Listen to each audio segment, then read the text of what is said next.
ভোর হয়নি তখনও। বীরসেবা শহর ঘুমে মগ্ন। মরুভূমির কোলে ছড়িয়ে থাকা ঘরবাড়িগুলোর ভেতর মানুষ নিশ্চিন্তে ছিল, ভাবছিল হয়তো রাত পার হয়ে যাবে নিরাপদেই।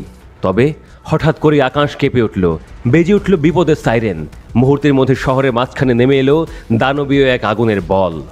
ইরানের একটি ব্যালিস্টিক ক্ষেপণাস্ত্র সোজা এসে আঘাত করল একটি আবাসিক ভবনে। ঘরটির একাংশ ধসে পড়ল। যেটিকে সবাই বলতো নিরাপদ ঘর, সেই ঘরেই মারা গেল 4 জন। যুদ্ধ প্রায় শেষের দিকে, কিন্তু এই হামলা যেন এক কঠিন বার্তা দিয়ে গেল। ইরান দেখিয়ে দিল চাইলে তাদের হাতও পৌঁছে যেতে পারে যে কোনো ইসরায়েলি ঘরের ভেতরেও। ভয়ঙ্কর খাইবার শেখান ক্ষেপণাস্ত্র দিয়ে তারা যেন ইসরায়েলি আকাশ প্রতিরক্ষাকে নিয়ে ছেলে খেলা করল।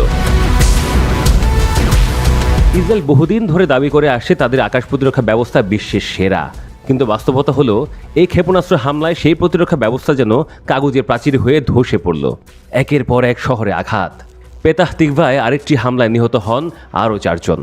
সরকার অনুমোদিত আশ্রয়কক্ষ রক্ষা করতে পারেনি বাসিন্দাদের। তেল আবিবের নিচে অস্থায়ী তাঁবুর শহর। রাত নামলেই সেখানে ঠাঁই নিতেন শত শত মানুষ। তাদের চোখে ছিল শুধু ভয়, মুখে একটা বাক্য বারবার ঘুরে বেড়াচ্ছিল, কোথাও কি আসলে নিরাপত্তা আছে? পেতাহ তিকভার এক বাসিন্দা বলেছেন, আগে মনে হতো এখানে নিরাপদ, এখন দেখছি কোথাও আসলে নিরাপত্তা নাই। ইসরায়েলে বড় বড় শহরগুলোতেও আধুনিক আশ্রয়কক্ষের বড় অভাব। অধিকাংশ ভবনই পুরনো, বিশেষ করে বৃদ্ধ শিশুরা বিপদের মুখে পড়ছে সবচেয়ে বেশি।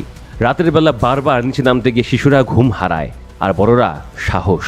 যাদের নিজের শেল্টার আছে তারাও চাইছে অন্যদের সঙ্গে থাকতে।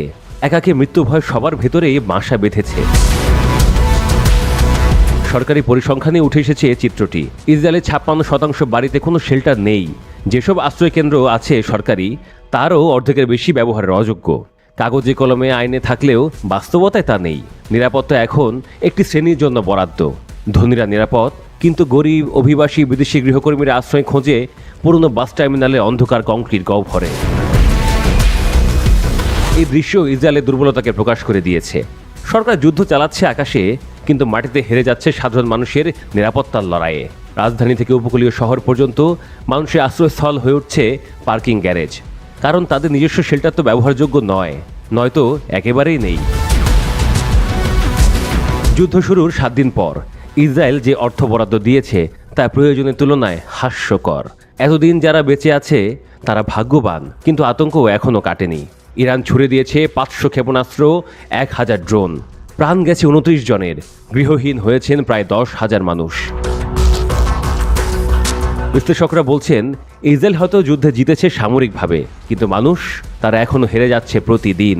কারণ প্রতিরক্ষা কাগজে যতই শক্তিশালী হোক, বাস্তব জীবনে প্রতিটি ইসরায়েলি নাগরিক বুঝে গেছেন আকাশ রক্ষা পেলেও ঘর রক্ষা নেই।